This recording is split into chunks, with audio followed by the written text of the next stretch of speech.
Hello everyone, welcome back to the workshop. Today we're going to be working on a triangular shaped dinner bell. I've already got the measurements laid out here on this forge hood. They are as follows. You need a piece that is roughly 41 inches long to start with. Now this doesn't have to be. This is what size bell I'm going to be making in this video. You can make this at any length that you like, however small the bell is or however large. Keep in mind, the larger the bell is, or the gong, dinner gong, some people call them that, the larger that diameter, inside diameter is, the longer the frequency is going to have to travel, so it's going to have a deeper tone and less of a high pitch ring. The smaller it gets, the higher pitch ring you're going to get out of it. So the measurements are 41 inches long in total. Sorry, I do not know what that is in meters, but it's approximately almost 4 foot long. But I do have it here in the metric system down here. So we're going to have two legs at 14 inches long, or 350 mil.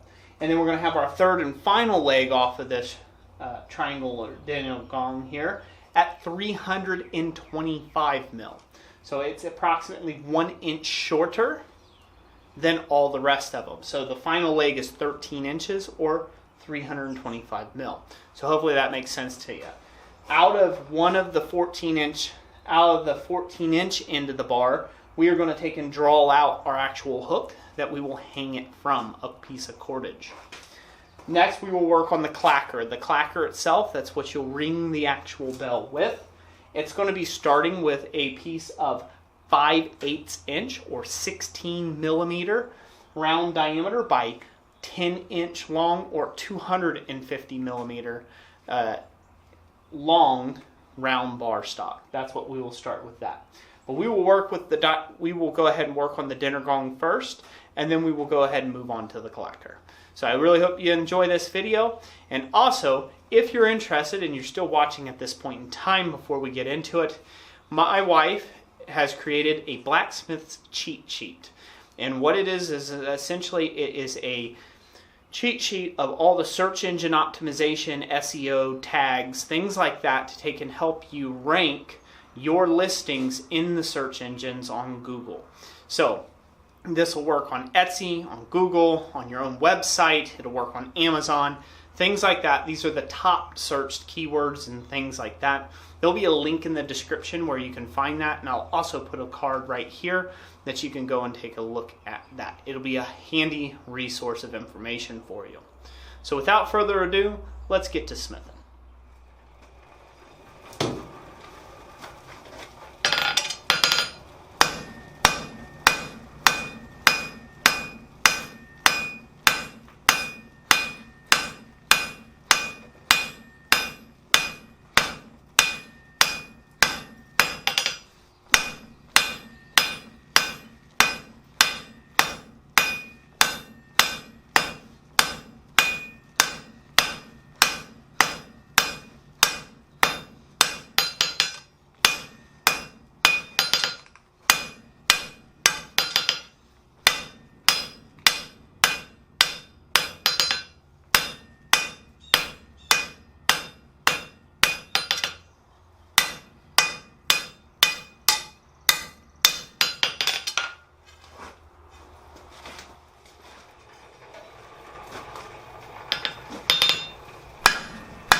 Okay, so there you can take and see we've drawn this out, this one end out. This is going to become our hook end, if you hadn't surmised what it was supposed to be already.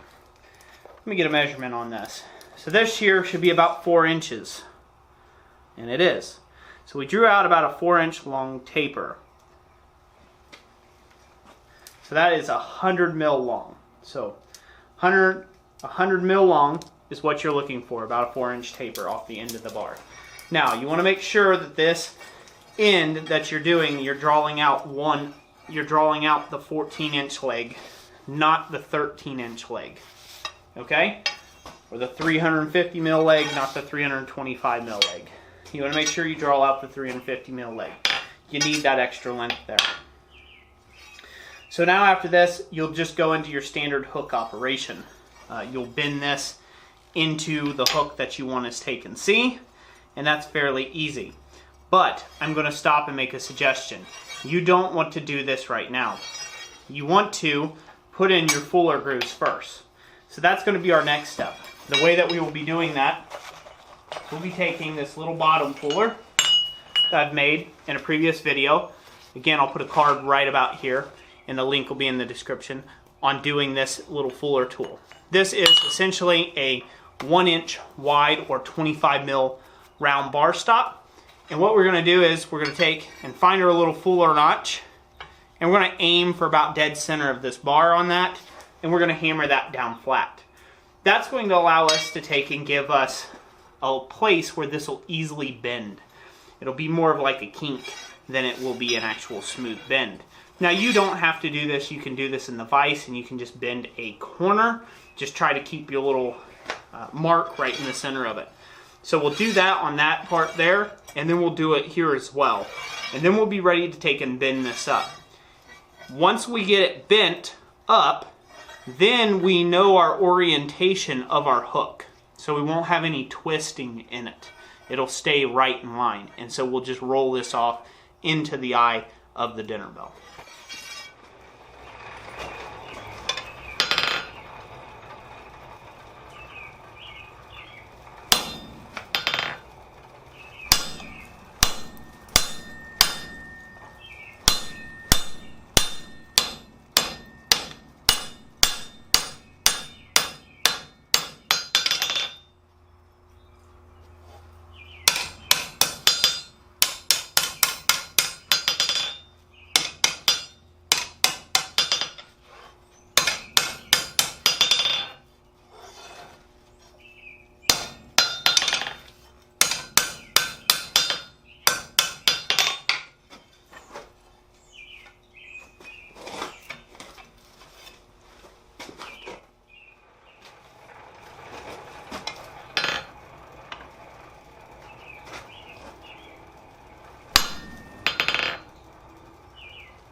Okay, so this is what we've got so far. We've got 2 notches made.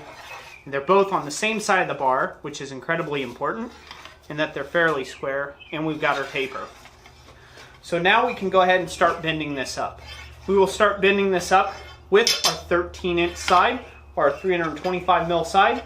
We'll just stick this roughly over the edge of the anvil like so, and just tap this down. You can do this on the horn as well. The ideal is just to get it to bend right in this area. So we're going to take another heat on this, and then we will get that bent first. After we get that piece bent, then we will go ahead and work on the actual, the other end. We will get it bent, and you'll see what I'm talking about, how those will get all nice and squared up. And once we get those squared up and looking good, we'll do our final bend for the hook at the end. So I've switched to using a rawhide mallet just because I don't need the force of a regular hammer. And I want to be able to hammer on this and keep it straight with just the force of the rawhide mallet. So I'm not leaving a bunch of hammer blows. We want to keep all this area straight in here as we bend this right on around. Now you're going to go 90 degrees with it, but you want to go a little over 90. Just like you would do for any bell, pretty much. For any triangular shape. So there we go. We'll keep that all nice square and in line. And it should look something approximately to what I have right here.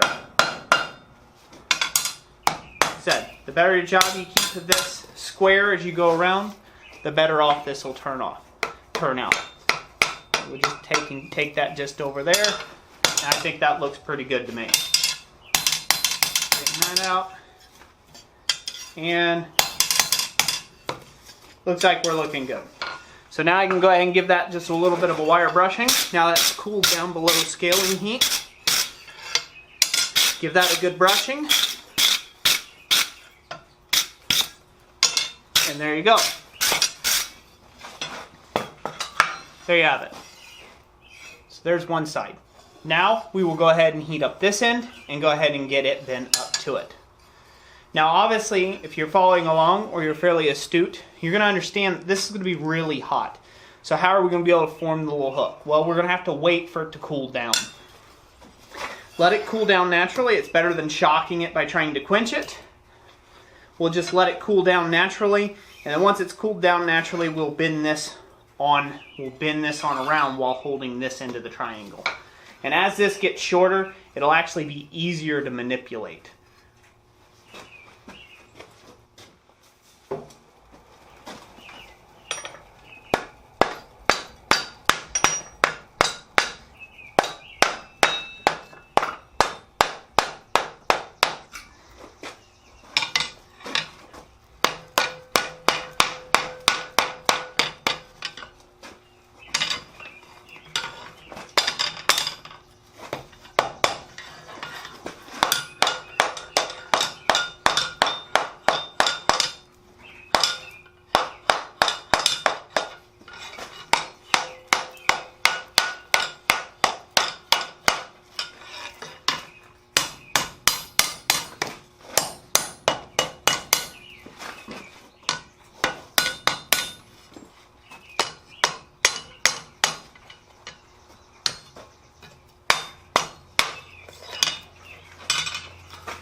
Now we're going to go ahead and bend our little hook area here.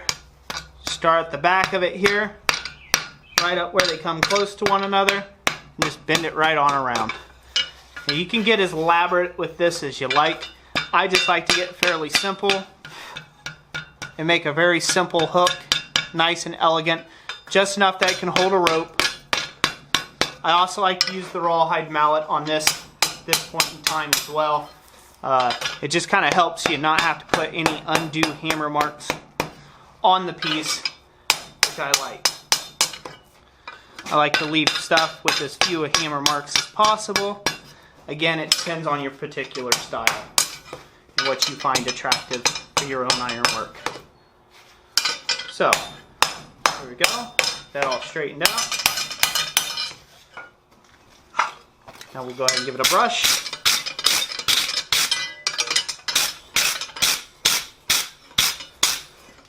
And before it cools down too much, I'm going to set it up here on the anvil. And you'll want to make sure you touch mark it. Now, I try to go as inconspicuous as we can. Not always is that possible, but on dinner bells, it's a nice place to elaborate on your touch mark because you got to be proud of your work. So there we go. Now, you've seen dinner bells in the past, so I'm sure we all have. And this area here, let me break out Mr. Thing. This here is actually down in here. You can do that if you like. It is not a necessity. This can hang pretty much just like this, just fine. So you could do it just like that. Again, it's a personal preference when it comes to style. This will not affect how it rings. So if I could hold this up here, and I'll try.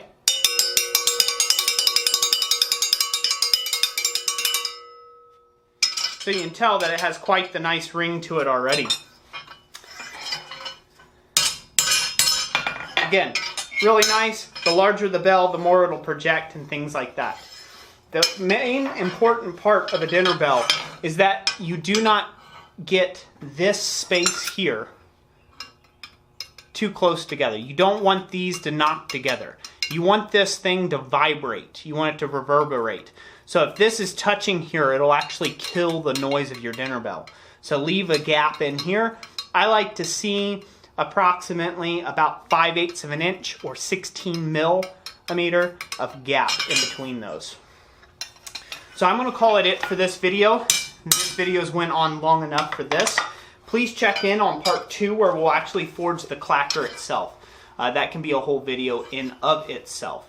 But I thank you all for watching this video. Remember, pick yourself up a copy of the ebook, the Blacksmith's Cheat Sheet that Jessica worked on. This is one of the projects, one of 50 projects, in fact, that I will be going over for that cheat sheet book to show you how, not only how to make them, but Jessica will be showing you how to sell them. So, without further ado, hope you all enjoyed this video.